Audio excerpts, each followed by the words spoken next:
Opportunity fund is the key piece, and an opportunity fund has to invest 90% of its assets into qualified opportunity zone property, which can either be stock, newly issued partnership interest, or Oz business property. And then in order to get to Oz business property, it either has to be new use or substantially improved.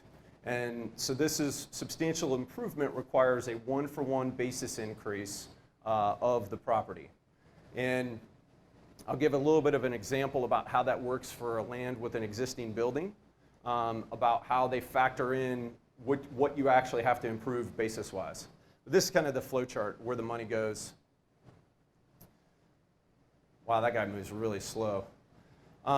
Interestingly, when you're looking at, and as we're structuring deals, when a QOF invests into a QOZB, it gets a 30-month safe harbor for deploying capital.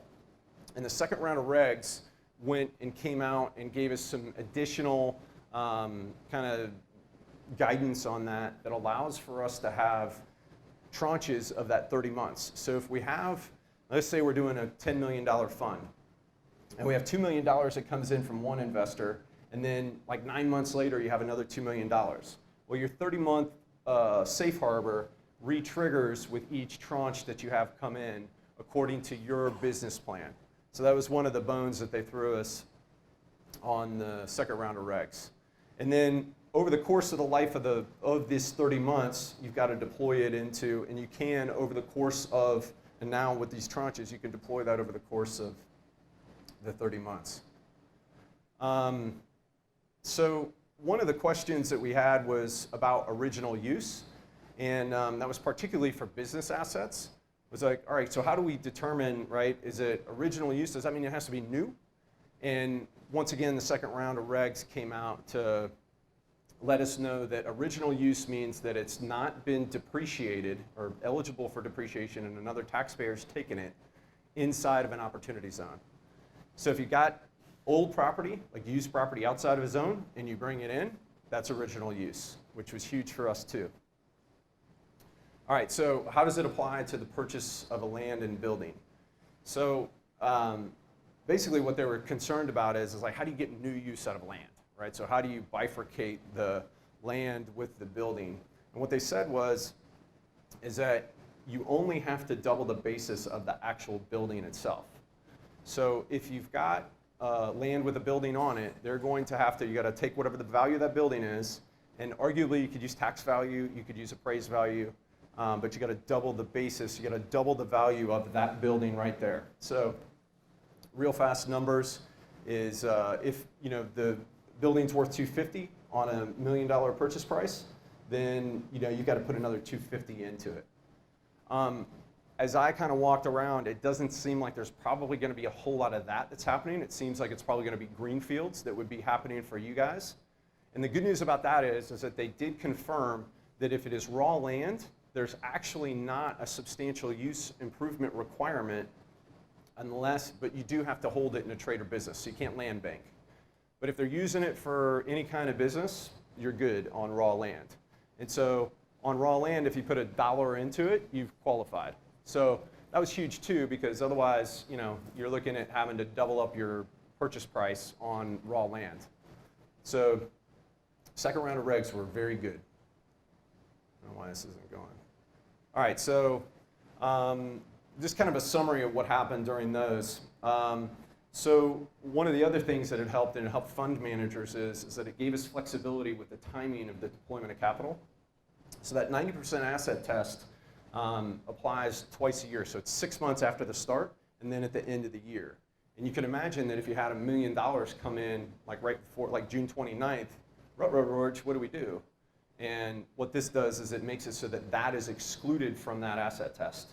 And so you've got it till the next 6-month test to confirm and to comply with the 90%. Interim gains, right? So one of the big questions too is what happens if in that example you get a great offer on that new building and you sell it within the, before the 10 years? Well, what they said is that as long as you keep it in cash for 12 months or up to 12 months, and then you reinvest that into qualifying opportunity zone business property, that it doesn't trip the gain. And so it doesn't trigger the gain calculation. The working capital safe harbor was extended to apply to businesses. So they said that we can use it for R&D, we can use it for staffing, we can use it for sundry different other things, which was unclear. Quite frankly, it had a lot of deals on the sidelines. It's actually one of the reasons why we held up going to market with our fund, because our first fund is it's an actual operating business, and it cleared that up for us. So we're like, okay, that's great. We've got guidance, and I think we've got the green light now to where we're going to be good on that. And this was the biggest one on the operating businesses, is that the gross income tax gives you 3 safe harbors. And I'm not going to go into the details of those. I'll answer those, because I can already tell that I'm getting really deep into this stuff. I'm trying to give you guys high level on like updates on stuff. But if you got any questions about this, is understanding? Yeah. I think a lot of conversations on the broader picture. Okay. Details getting in and out. So this one was probably perhaps the greatest one that they gave all of us, because it cleared the way for operating businesses to qualify. So you guys heard up a lot about, the veteran-owned businesses and that kind of thing, startups, that kind of drill, about what, we're trying to do, and we're trying to do to bring, growth, innovation, that kind of thing to your counties. If you've got a startup, it would be crazy not to start up that business with a capital gain in an opportunity zone, because of what you can do. And so let's say that you hit the next Google. So like every venture capital fund out there should be starting every single business that it invests in an opportunity zone. Just the math. It's 54% after-tax differential on the back end of it. I mean, there's no way that you can ever, unless it's something huge where you won't be able to qualify, but on a traditional startup that's able to meet these tests, which are actually really generous, which basically says that you either got to have 50% of your employees in the zone, right, on an hours basis, or on a cost basis, like how much you're charging for them, or you've got to home run nice little pun right here. You see what I did there? You got to home run the assets and the management to a zone. So like a landscaping business is one of the examples that they used. If you have a landscaping business and the trucks and the management are in a zone, that qualifies. So, that opened the door hugely for being able to really tap into startups, existing businesses, and moving businesses from outside of the zone into the zone to make them more attractive to investment capital. Where am I supposed to point this? All right, so potential Oz investors, this is businesses, right? So somebody who's thinking of selling, this is like case in point time for them to get off the bench, right, and make it happen, because of what they can do with the proceeds and lock it into capital gains free treatment.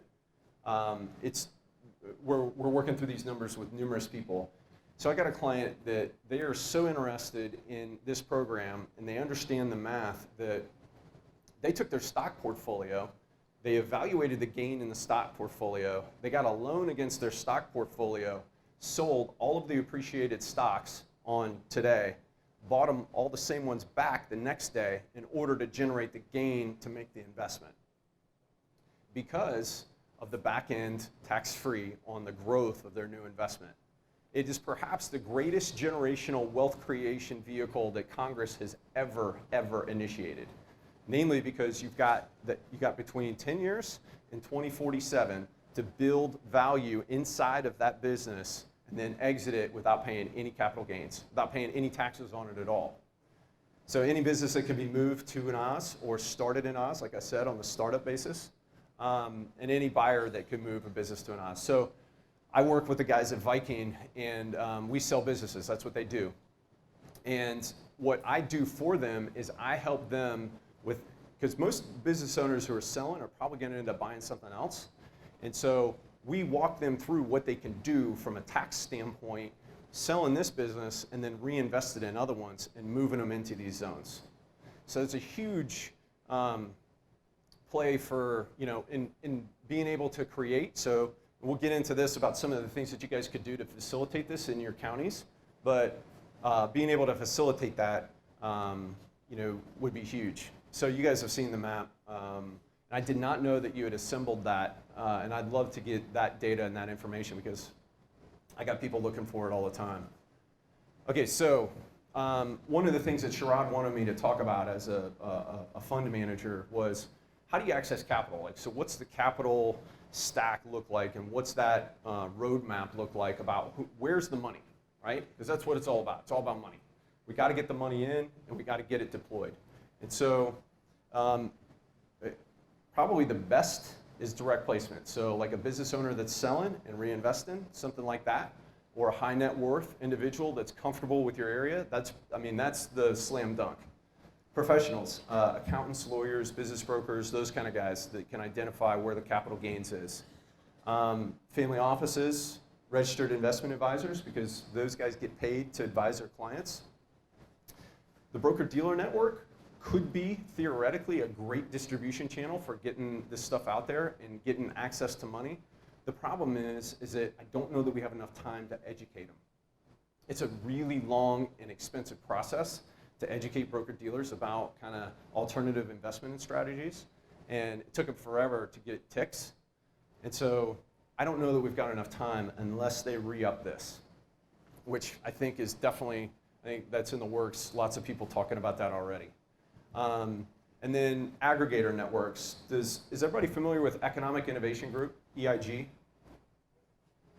So if you're not, you guys need to Google EIG and sign up for like their email distribution and all of their stuff, because they are the thought leader that kind of sourced this legislation.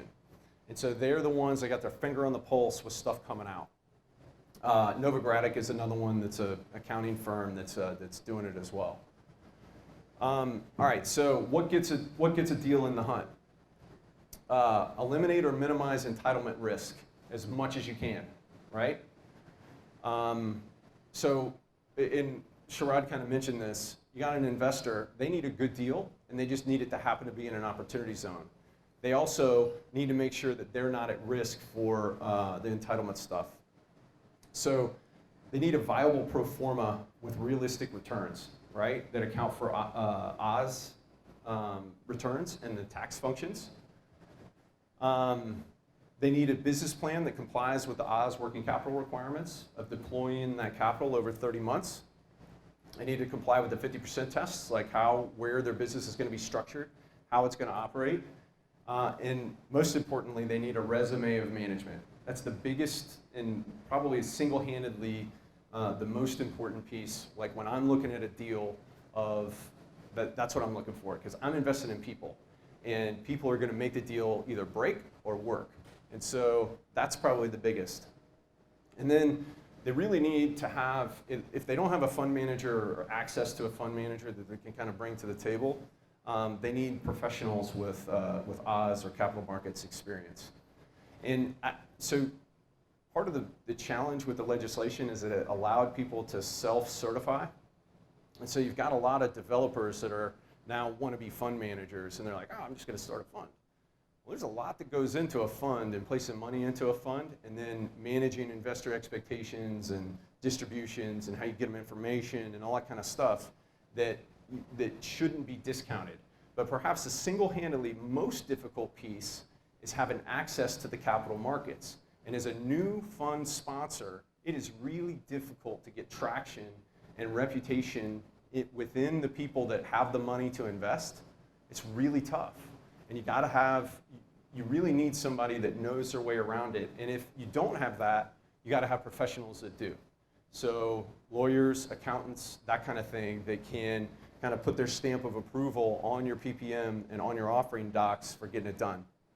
And then one of the things that we really look for is actually measurable social impact, because they haven't come out with that in the regs, but everybody's headed in that direction. So we're really, really focusing on getting it on the front end of that to make sure that we've got it documented about what that social impact is going to be. So what can municipalities do? So I was thinking about this as I was thinking about presenting to you all and saying, all right, how can, and effectively, how can we all work together in order to take advantage of this great opportunity? By the way, that's a really stressed word in my house. Opportunities all over the place, right?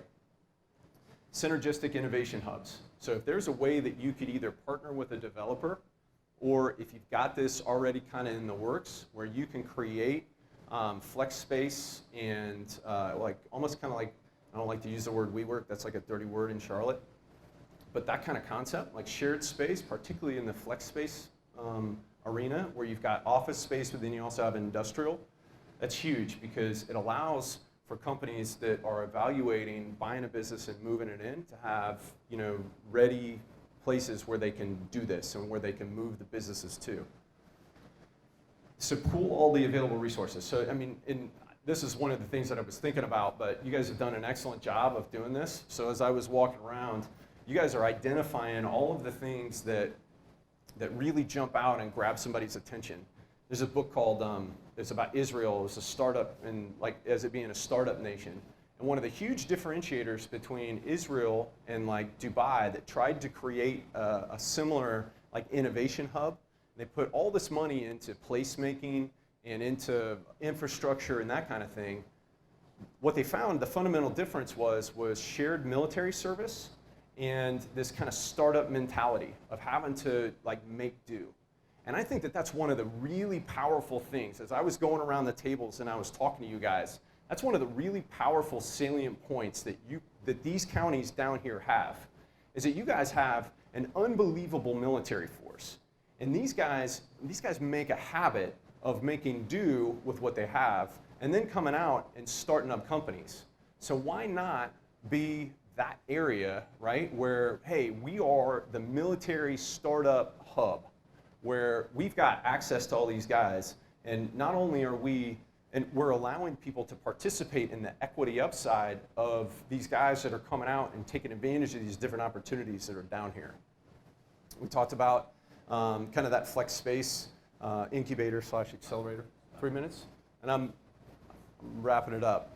One of the things that I think that could be very valuable for you guys is to facilitate like Oz seminars and mastermind groups, and bring a speaker in. You know, if you guys can put 30 people in a room, I'll come down and talk, right? And I know that other people will too.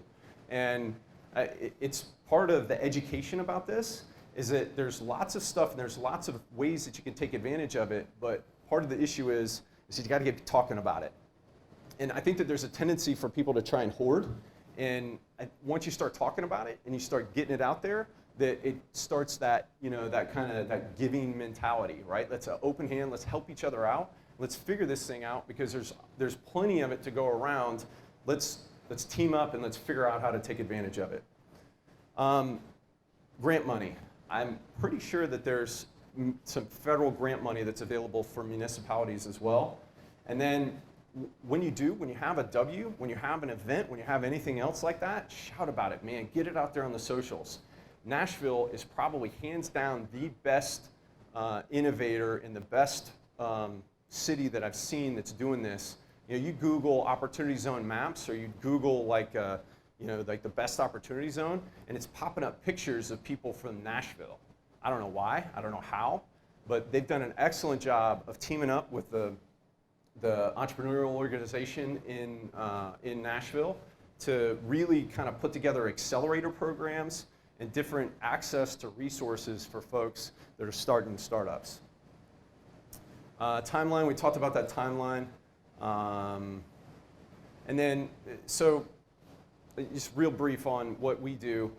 So I am a fund manager, but part of what I have to do is I have to educate people about the process in order for me to ascertain whether they got a good deal or not. And it's really tough for me to be able to come in and structure an acquisition and a purchase and a relationship as a fund manager without having the deal properly structured. And so what we do instead is we do a really baseline consulting package at the front end to help people understand opportunity zones, get their deal packaged and structured with a return, get their pro forma dialed in, add in a sponsor promote and what your kind of fees you're going to incur and taking it to market. And then they have it to where they can run and they can go to the markets if they want to. And during that process, we get to know each other. Because at the end of the day, that's what it's all about. It's about cultural fit between a fund manager and an operator. And that's what I'm in the business of finding. I'm in the business of finding great operators that have culturally similar backgrounds and desire to impact, desire to give back, and how they're going to approach business. That's what I'm looking for. Good experience, and that they are graciously minded. And so then I help the QOFs and the QOZBs in kind of navigating this entire process, whether that's access to capital, whether it's access to professionals, dialing it in on kind of specific professionals, and then just keeping update with the regs, including the process for what you have to do in order to comply with all this paperwork. That's a little bit deep, and I'm happy to answer questions about that and any other questions that you guys have.